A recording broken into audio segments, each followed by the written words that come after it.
Dear students of class 11th, our today's topic is what provisions are taken by Election Commission to ensure free and fair elections in India. हमने last time पढ़ा था कि in our election system there are so many drawbacks, there are so many limitations. हमने कहा था आपसे कि वो सारी limitations, वो सारी खामियां जो हैं, चाहे मसल पावर की बात करें, मनी पावर की बात करें या कास्ट रिलीजन जो है जो वो रोल प्ले करते हैं हमारे इलेक्शंस में, ये सारी चीजें या बोगस वोटिंग है, इसी तरह से हमने आपसे कहा था booth capturing, these are the practices which are continuously practising in Indian election system. So आज तक हमें अब देखना है कि ये सारे डिफेक्ट्स जितने भी हैं, हिंदुस्तान के इलेक्शन कमीशन ने क्या क्या स्टेप्स उठाए हैं, क्या क्या इकदाम उठाए हैं इन मैल प्रैक्टिसेस को रोकने के लिए. बच्चों फिर से ध्यान दीजिएगा, आज का जो टॉपिक है वो यही है कि हमारे यहाँ इलेक्शन सिस्टम ने, इलेक्शन कमीशन ने ऐसे कौन कौन से इकदाम उठाए हैं हमारे यहाँ इलेक्शंस में जो भी ड्रॉबैक्स है उनको रोकने के लिए, जो भी मैल प्रैक्टिसेस है उनको रोकने के लिए. As you know very well that it is written in Article 324 that there is an autonomous body known as Election Commission which is responsible for conducting free and fair elections in India.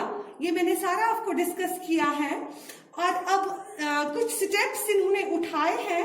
Following steps have been taken for this purpose.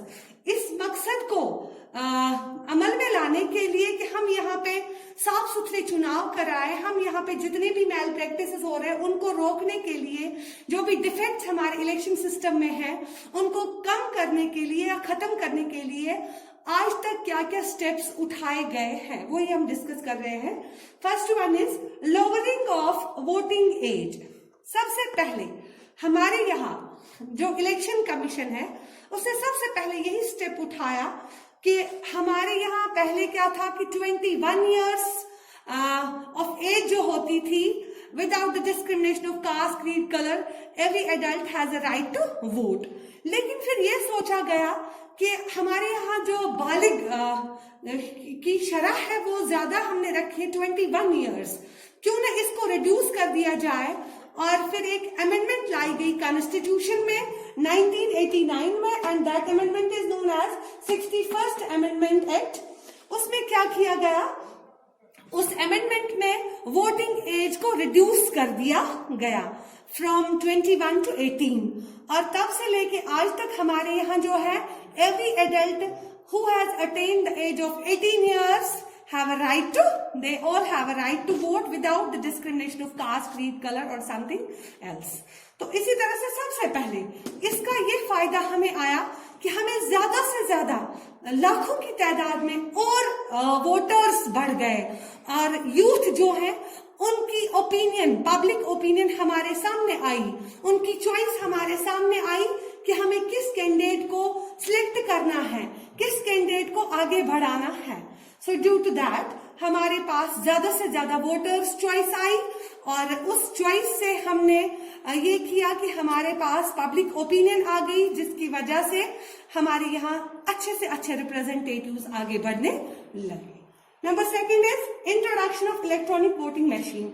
जैसा मैंने already आपसे कहा है, there are so many malpractices in Indian political system like bogus voting. तो हमारे यहाँ क्या होता था, ये गलत लोग, कोई बंदा घर में बैठा है तो दूसरे आदमी को भेजता है वोट डालने के लिए. तो इस तरह से कभी दो बार एक शख्स ने वोट डाले. आपको भी पता होगा, आपने घर वालों से सुना होगा क्योंकि उन्होंने लाइफ में बहुत सारे वोट्स कास्ट किए होंगे. आप अपने बड़ों से सुन सकते हैं कि मैंने इतने वोट्स डाल दिए हैं. ये जो प्रैक्टिस हो रही थी इसको रोकने के लिए हमारे यहाँ ईवीएम्स को इंट्रोड्यूस किया गया, इलेक्ट्रॉनिक वोटिंग मशीन्स को इंट्रोड्यूस किया गया. क्योंकि और एक हमारे यहाँ मैल प्रैक्टिस अभी भी चल रही है किसी हद तक, लेकिन बहुत हद तक कम भी हो गई है. जैसे booth capturing.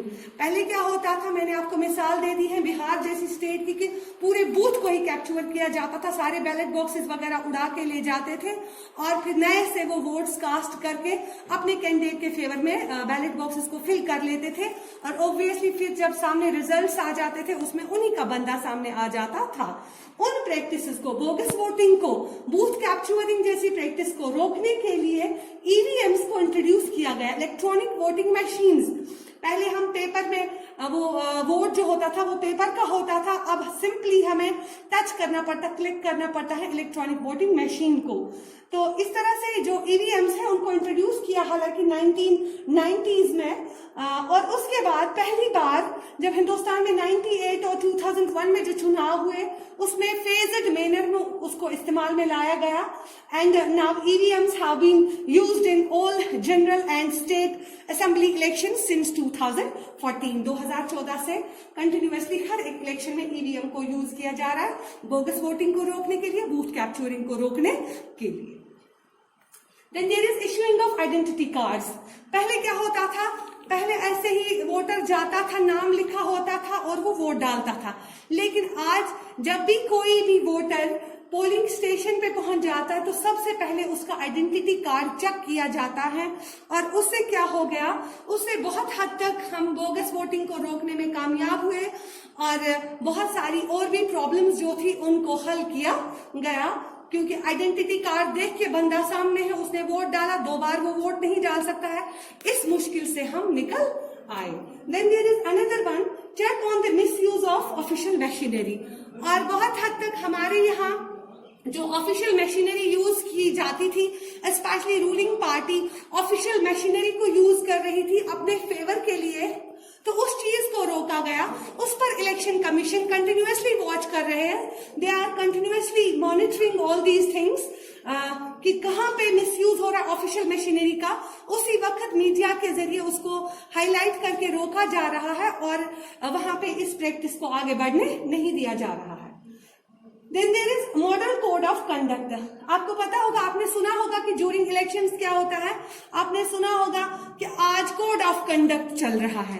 Code of conduct का मतलब होता है कुछ वहां पे प्रिंसिपल्स दिए गए हैं, कुछ रूल्स हैं जो इलेक्शन कमीशन ने दिए हैं कि ड्यूरिंग इलेक्शंस जैसे ट्रांसफर्स बड़े बड़े ऑफिशियल्स की या किसी भी ऑफिशियल की नहीं हो सकती है, क्योंकि ट्रांसफर का ये मतलब होता है कि अब हमें पता है कि हमने इस बंदे को अपॉइंट करना है, क्योंकि जब इलेक्शंस यहाँ पे अनाउंस होते हैं, डेट अनाउंस होती है, तो उसी तरह से इलेक्शन कमीशन जो है वो रिक्रूट करते हैं पूरी बॉडी को जिनको इलेक्शंस कंडक्ट करने हैं। तो इस तरह से मॉडल कोड ऑफ कंडक्ट लगता है कोई यहाँ पे क्या होगा कि ट्रांसफर वगैरह नहीं होगी और भी बहुत सारे प्रिंसिपल्स होंगे। उससे ये होगा कि कोई बंदा चाहेगा कि मैं अपनी कॉन्स्टिट्यूएंसी में जाऊं, फिर वहां पे फेवर कर लूं अपने कैंडिडेट को, इन सब चीजों से उसको रोका जा सकता है। Then there is check on the growth of money and muscle power.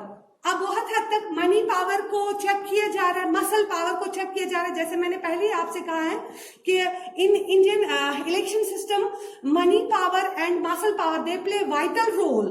These are the main defects in our election system. So in order to eradicate these defects our election commission they are monitoring, they are checking continuously during elections. Election campaign के दौरान भी ये देख रहे हैं कि क्या कहीं पे ऐसा तो नहीं है कि मनी यूज की जा रही है, क्या कहीं पे मसल पावर तो यूज नहीं किया जा रहा है। इस प्रैक्टिस को रोकने के लिए इलेक्शन कमीशन जो उसने फौज, उसने पुलिस वगैरह तैनात की होती है और साफ सुथरे से कोशिश कर रहे हैं, ईवीएम्स के जरिए साफ सुथरे से कोशिश की जा रही है कि इलेक्शंस को कंडक्ट किया जाए। Then there is control on the expenditure of elections, यानी इलेक्शंस के दौरान एक लिमिट रखी जाती है कि एक कैंडिडेट कितना एक्सपेंडिचर कर सकता है ड्यूरिंग इलेक्शंस में, स्टेट असेंबली के लिए अलग से और यहाँ पे जनरल इलेक्शंस जब होते हैं उस वक्त, पार्लियामेंट्री चुनाव जब होते हैं उस वक्त अलग से, कि कितना एक पार्टी खर्च कर सकती है, एक कैंडिडेट खर्च कर सकता है। तो they can not spend more than that expenditure. तो उसके लिए उनको लिमिट दी गई होती है कि you can not go beyond your jurisdiction, और उससे क्या होगा कि उससे बहुत हद तक मनी पावर, जो हमारे यहाँ मेन डिफेक्ट है, उसको रोका जाएगा। क्योंकि जब एक लिमिट रखी जाएगी कि आपको इलेक्शन एक्सपेंडिचर इतना ही है, उसी से रिलेटेड आप लोग या पॉलिटिकल पार्टीज या इंडिपेंडेंट कैंडिडेट्स जो हैं वो उसी से रिलेटेड मनी को यूज नहीं कर सकते हैं। तो बहुत हद तक कोशिश की गई है, मे बी कि कहीं पे कोई अभी ड्रॉबैक हो, बट आवर इलेक्शन कमीशन जो है इन्होंने बहुत ही अच्छा काम भी किया है और अभी भी कर रहे हैं। और ये जो यहाँ पे मैंने डिस्कस पॉइंट्स किए हैं, these are the steps which are taken by election commission to conduct free and fair elections in India. अल्लाह हाफिज।